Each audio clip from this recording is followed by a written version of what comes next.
Hello everyone, welcome to Mindset Classes. This is the second class on West Bengal Geography. আজকের ক্লাসে আমরা West বেঙ্গলের physiographic division সম্পর্কে দেখব। এই ক্লাসগুলি তোমাদের এক্সাম পার্সপেক্টিভ থেকে খুবই গুরুত্বপূর্ণ। আশা করি ক্লাসগুলি তোমাদের খুব ভালো লাগবে। চলো টাইম ওয়েস্ট না করে আমরা আজকের ক্লাস স্টার্ট করছি। ওয়েস্ট বেঙ্গলকে মেইনলি 6টি ফিজিওগ্রাফিক ডিভিশনে ভাগ করা যায়। এখানে পাশে তোমরা ম্যাপ দেখতে পাচ্ছ, ম্যাপটা ভালো করে দেখবে, তাহলে তোমাদের বুঝতে অনেকটা সুবিধা হবে। এই 6টা ফিজিওগ্রাফিক ডিভিশন কী কী? নর্দার্ন মাউন্টেন, তরাই এবং Dooars region, northern plain, delta plain বা সাউদার্ন প্লেন, আর কি রার এবং ওয়েস্টার্ন প্লেটিউ রিজিয়ন, আর 6 নম্বরে আছে সুন্দরবন অ্যান্ড কোস্টাল রিজিয়ন। এই 6টা ভাগে ভাগ করা যায়। তোমরা পাশের ম্যাপটা দেখে নাও, তাহলে তোমাদের বুঝতে সুবিধা হবে। এখন আমরা একটি একটি করে এই 6টি ভাগ সম্পর্কে ডিটেলসে জানব। প্রথমে কি রয়েছে? Northern mountain region. এখানে দেখো তোমরা রেড পোর্শনটা, এই পোর্শনটা নর্দার্ন মাউন্টেন রিজিয়নের দেখানো হচ্ছে। এটা মেইনলি যে ওয়েস্ট বেঙ্গলের নর্থে আছে। এখানে দেখো, তোমরা দেখেই বুঝতে পারছো নর্দার্ন মাউন্টেন। মেইনলি দার্জিলিং এবং কালিম্পং ডিস্ট্রিক্ট রয়েছে এই নর্দার্ন মাউন্টেন রিজিয়নে, এবং জলপাইগুড়ি ডিস্ট্রিক্টের কিছু পার্টও রয়েছে। এখানকার বৈশিষ্ট্য কী? এখানে উঁচু পাহাড়, গভীর উপত্যকা দেখা যায়, এবং এখানকার ভূপ্রকৃতির যে ঢাল সেটি খুব খাড়া প্রকৃতির হয়। এখানে সিঙ্গালীলা শৈলশিরা অবস্থিত। নেক্সট দেখো, সিঙ্গালীলা শৈলশিরা ওয়েস্ট বেঙ্গলকে বাকি হিমালয়ান রেঞ্জ থেকে আলাদা করেছে। সিঙ্গালীলা পর্বতশ্রেণীটি নেপাল, দার্জিলিং এবং নেপাল সিকিম বর্ডারে অবস্থিত। তাহলে এখানে যদি পরীক্ষা কোশ্চেন আসে সিঙ্গালীলা পর্বতশ্রেণী কোন কোন জায়গার সীমান্তে অবস্থিত? নেপাল, দার্জিলিং এবং সিকিমের। এখানে আরেকটি ইম্পর্টেন্ট জিনিস হলো, ওয়েস্ট বেঙ্গলের সর্বোচ্চ শৃঙ্গ কোনটি? সান্দাকফু, যার উচ্চতা হলো 3630 মিটার, যেটি সিঙ্গালীলা পর্বতশ্রেণীতে অবস্থিত। আর সেকেন্ড হাইয়েস্ট পিক কোনটা? ফালুট। এখানে দেখো স্পেলিংটা ভুল হয়েছে, এটা হবে ফালুট, যার উচ্চতা 3596 মিটার। থার্ড হাইয়েস্ট পিক সবরগ্রাম, যেটার উচ্চতা হলো 3545 মিটার। যদি আমরা উত্তর থেকে দক্ষিণের বিস্তার দেখি, তাহলে ফালুট সব থেকে উত্তরে রয়েছে, তারপর রয়েছে সবরগ্রাম, দেন সান্দাকফু, তারপর টংলু। নেক্সট দেখো, আমি কিছু ইম্পর্টেন্ট ফ্যাক্টস রেখেছি। ফার্স্টে কি রয়েছে? দার্জিলিংকে কি বলা হয়? কুইন অফ হিমালয়াস, অর্থাৎ হিমালয়ের রানী। এছাড়াও দার্জিলিংকে আর কি বলা হয়? Darjeeling is also known as paradise of tribes, অর্থাৎ উপজাতিদের স্বর্গ। Next, highest peak of Darjeeling. দার্জিলিংয়ের সর্বোচ্চ শৃঙ্গ কোনটা? দার্জিলিংয়ের সর্বোচ্চ শৃঙ্গ হলো টাইগার হিল, যার উচ্চতা 2573 মিটার। এটি কার্শিয়ং রেঞ্জে অবস্থিত। ওয়েস্ট বেঙ্গলের হাইয়েস্ট রেলওয়ে স্টেশন ঘুম, এটা আমরা সবাই জানি, এটিও দার্জিলিংয়ে অবস্থিত। এই ঘুম স্টেশনের উচ্চতা কত? 2247 মিটার। এখানে আরেকটি ইম্পর্টেন্ট জিনিস হলো, কালিম্পং সিটি, এটা কোন পাহাড়ের ওপর অবস্থিত? দূরবীন দ্বারা। নেক্সট দেখো, এশিয়ার লার্জেস্ট ল্যান্ডস্লাইড রিজিয়ন, এটিও রয়েছে দার্জিলিংয়ে, আম্বুতিয়া ভিলেজ। দার্জিলিংয়ের আম্বুতিয়া ভিলেজ শুধু ইন্ডিয়া নয়, গোটা এশিয়ার মধ্যে লার্জেস্ট ল্যান্ডস্লাইড রিজিয়ন। তারপর দেখো, কার্শিয়ংকে কি বলা হয়? Land off white orchid. এটি ডাউহিল রেঞ্জে অবস্থিত। লাস্ট পয়েন্ট কি রয়েছে? দার্জিলিংয়ের মংপু বিখ্যাত কিসের জন্য? এটা আশা করি তোমরা জানো, সিনকোনা চাষের জন্য। সিনকোনা থেকে কি হয়? কুইনাইন তৈরি হয়, যা থেকে ম্যালেরিয়ার ওষুধ তৈরি হয়। নেক্সট দেখো আমরা দেখব কি তরাই আর ডুয়ার্স রিজিয়ন। এখানে দেখো বেগুনি কালারের যে পোর্শনটা রয়েছে এটা হলো তরাই এবং ডুয়ার্স রিজিয়ন। এটি মূলত জলপাইগুড়ি ডিস্ট্রিক্টের কিছু অংশ, আলিপুরদুয়ার এবং দার্জিলিং ডিস্ট্রিক্টের কিছু অংশ নিয়ে গঠিত। এই অঞ্চলটি আর্দ্র এবং স্যাঁতস্যাঁতে প্রকৃতির। এখানে ঘন ফরেস্ট এবং টি গার্ডেন এবং অনেক ওয়াইল্ড লাইফ স্যাংচুয়ারিজ দেখা যায়। ডুয়ার্স অঞ্চলটি মেইনলি পাহাড় এবং সমভূমির মাঝখানের অঞ্চল। এই অঞ্চলের মধ্য দিয়ে তিস্তা রিভার প্রবাহিত হয়েছে। এখানে একটা ইম্পর্ট্যান্ট জিনিস জেনে রাখা দরকার। তোমরা দেখো এখানে ম্যাপে দেখতে পাচ্ছ তিস্তা রিভার। তিস্তা রিভারের যে ইস্টার্ন সাইড আছে এই অঞ্চলকে বলা হয় ডুয়ার্স এবং তিস্তা রিভারের ওয়েস্টার্ন সাইডকে বলা হয় তরাই। তোমরা এটি মনে রাখবে, এটা পরীক্ষার জন্য ইম্পর্টেন্ট। ইভেন অনেকবার পরীক্ষাতে এসেওছে। তিস্তা রিভারের ইস্টার্ন পার্টকে কি বলা হয়? ডুয়ার্স, আর ওয়েস্টার্ন পার্টকে বলা হয় তরাই। নেক্সট আমরা দেখব রার এবং ওয়েস্টার্ন প্লেটিউ রিজিয়ন। এখানে তোমরা ম্যাপে দেখো এখানে যে ইয়েলো কালার আর অরেঞ্জ কালার পার্টটা দেখানো হচ্ছে এটাই হলো রার আর ওয়েস্টার্ন প্লেটিউ রিজিয়ন। এই অঞ্চলটি ছোটনাগপুর মালভূমির অংশ। এটা ওয়েস্ট বেঙ্গলের সবথেকে প্রাচীন ফিজিওগ্রাফিক ডিভিশন, অর্থাৎ ওয়েস্ট বেঙ্গলে যে ভূপ্রকৃতি আছে তার মধ্যে এই পার্টটা হলো সবথেকে পুরনো।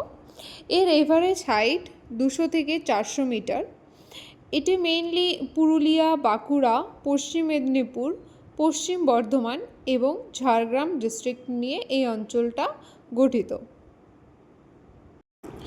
এই অঞ্চলটি আগ্নেয় শিলা দ্বারা গঠিত এবং এই অঞ্চলে ল্যাটেরাইট মৃত্তিকা দেখা যায়।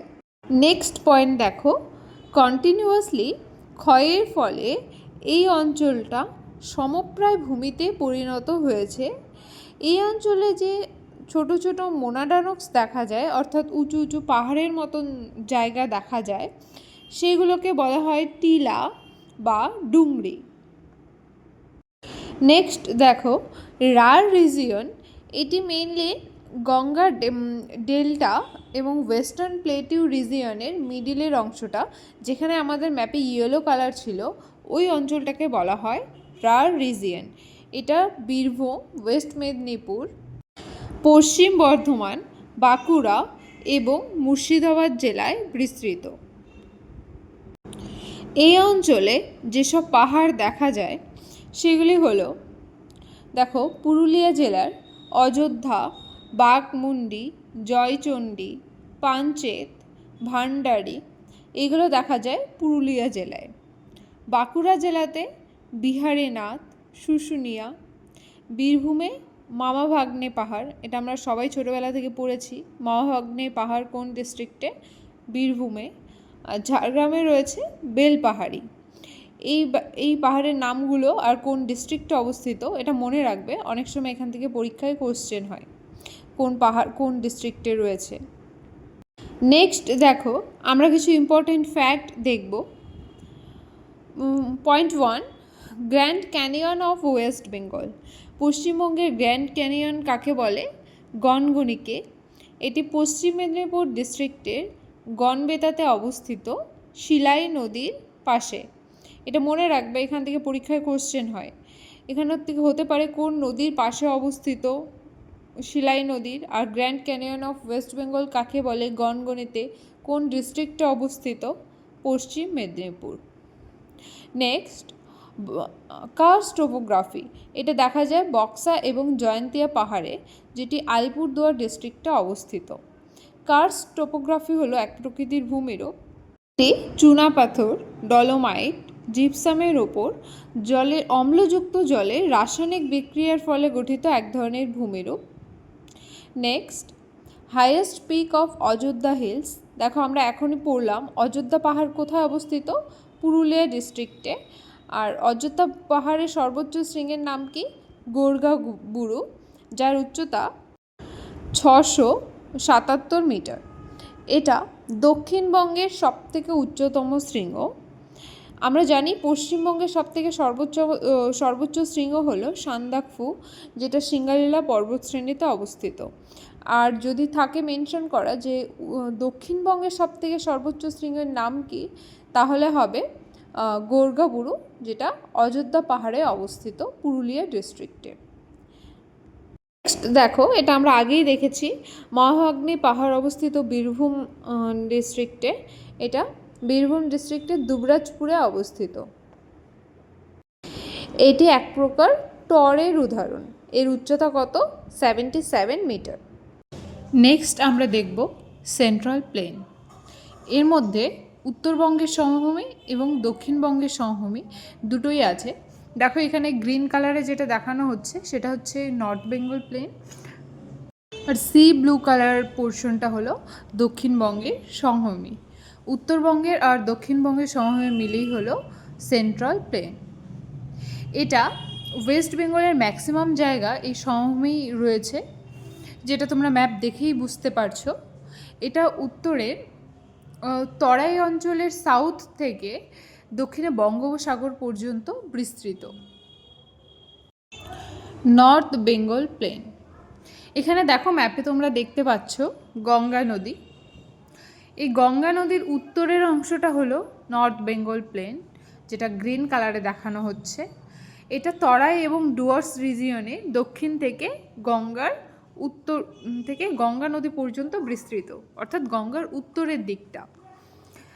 কোচবিহার, উত্তর দিনাজপুর, দক্ষিণ দিনাজপুর এবং মালদা ডিস্ট্রিক্ট এই অঞ্চলের অন্তর্গত।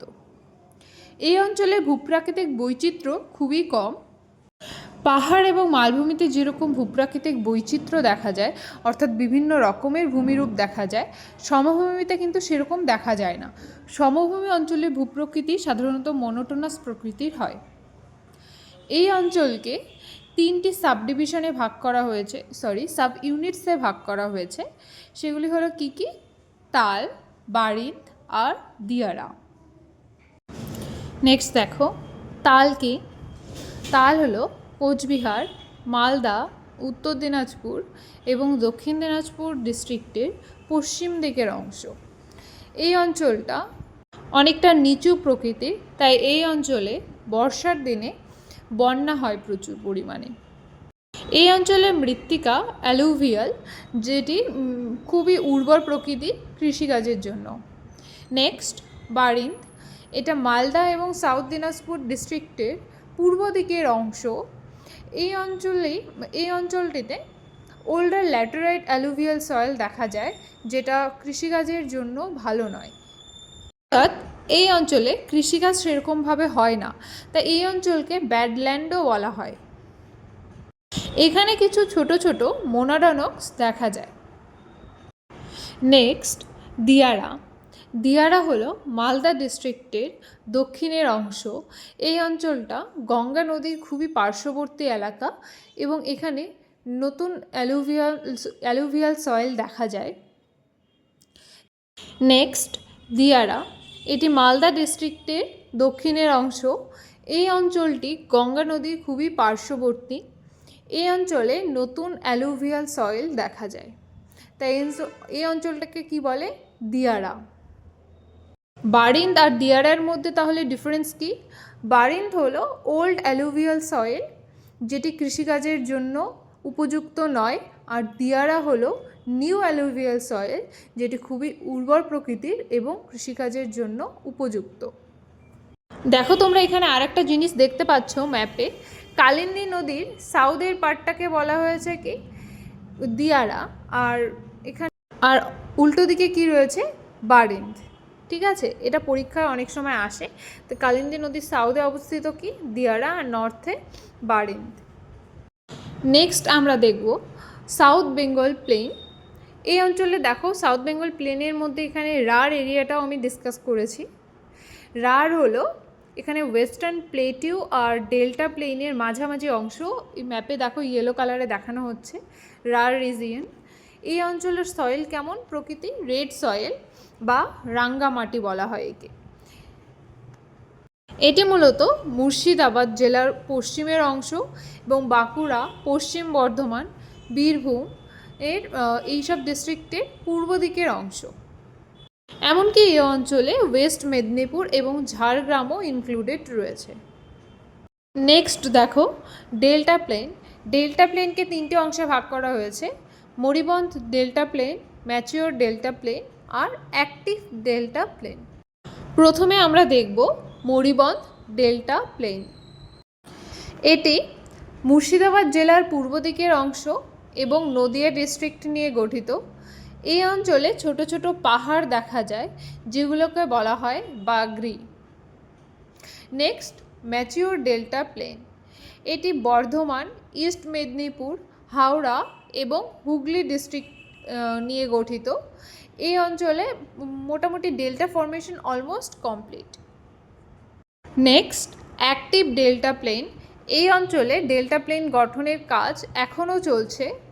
এটি সাউথ 24 পরগনা ডিস্ট্রিক্টের ইস্টার্ন পার্ট এবং নর্থ 24 পরগনার সাউদার্ন পার্ট নিয়ে গঠিত। তাহলে অ্যাক্টিভ ডেল্টা প্লেন আর ম্যাচিওর ডেল্টা প্লেনের মধ্যে ডিফারেন্স কি? অ্যাক্টিভ ডেল্টা প্লেনে ডেল্টা গঠনের কাজ এখনও চলছে, আর ম্যাচিওর ডেল্টা প্লেনে ডেল্টা গঠনের কাজ কমপ্লিট হয়ে গেছে। নেক্সট আমরা দেখব স্যান্ডি কোস্টাল প্লেন। এটি পূর্ব মেদিনীপুর ডিস্ট্রিক্ট এই অঞ্চলে অবস্থিত এবং এই অঞ্চলে ছোট ছোট স্যান্ড ডিউন্স দেখা যায়। কন্টাই, দীঘা এইসব এই অঞ্চলের অন্তর্গত। নেক্সট আমরা দেখব সুন্দরবন। ম্যাপে তোমরা দেখতে পাচ্ছ এখানে লাইট গ্রিন কালারে দেখানো হয়েছে, বে অফ বেঙ্গলের ওপরেই অবস্থিত। এটা উত্তর এবং দক্ষিণ 24 পরগনা জেলার দক্ষিণের অংশ নিয়ে গঠিত। এই অঞ্চলে লাল কাঠ বিশিষ্ট এক ধরনের গাছ দেখা যায় যাকে বলা হয় সুন্দরী। এটা ইম্পর্টেন্ট পরীক্ষার জন্য, এটা মনে রাখবে। এই সুন্দরী গাছ হলো এক ধরনের ম্যানগ্রোভ উদ্ভিদ। এখানে যে ডেল্টাটা রয়েছে গঙ্গা ডেল্টা, আমরা আগে দেখলাম গঙ্গা ডেল্টাটা হলো ওয়ার্ল্ডের লার্জেস্ট ডেল্টা। এখান থেকে আমাদের অনেক জিনিস জানার আছে যেগুলো পরীক্ষার জন্য খুব ইম্পর্টেন্ট হয়। চলো আমরা দেখে নিই। ল্যান্ড এবং ওয়াটার মিলে এই সুন্দরবন অঞ্চলটি কত? 3860 স্কোয়ার মাইল, যেটা যদি স্কোয়ার কিমিতে আমরা করি সেটা হবে কি 10,000 স্কোয়ার কিমি। তার মধ্যে 3/5 রয়েছে বাংলাদেশে, মানে 10,000-এর মধ্যে 10,000 স্কোয়ার কিমির মধ্যে 6,000 স্কোয়ার কিমি রয়েছে বাংলাদেশে, অ্যাপ্রক্স 4,000 স্কোয়ার কিমি রয়েছে ইন্ডিয়াতে। এটি 102টি দ্বীপ নিয়ে গঠিত হয়েছে এই সুন্দরবন অঞ্চলটি, যার মধ্যে 54 আর ইনহেবিটেড, মানে এখানে লোকজন বসবাস করে, আর 48 ফরেস্টেড আইল্যান্ড, মানে 48টা দ্বীপে রয়েছে forest. Indian Sundarban is 10 times bigger than the city of Venice. Venice সিটির থেকে ইন্ডিয়ান সুন্দরবন 10 গুণ বড়। তাহলে ভাবতে পারছো সিটি অফ ভেনিস কতটুকু। এই পার্টটা এখনও উত্থান ঘটছে, অর্থাৎ this part is still emerging. Largest island কি? সাগর আইল্যান্ড। পরীক্ষা আসে সুন্দরবনের largest island Sagar island. Southernmost island, অর্থাৎ সবথেকে দক্ষিণে অবস্থিত আইল্যান্ড কি?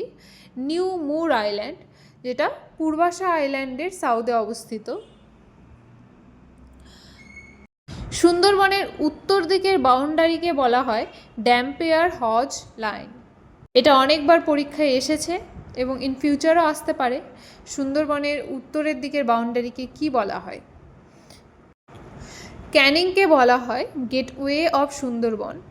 সুন্দরবন দেখো বঙ্গোপসাগরের পাশেই অবস্থিত, তাই তোমরা বুঝতে পারছো যেহেতু সমুদ্রের পাশে অবস্থিত তাই এখানে জল লবণাক্ত প্রকৃতিরই হবে।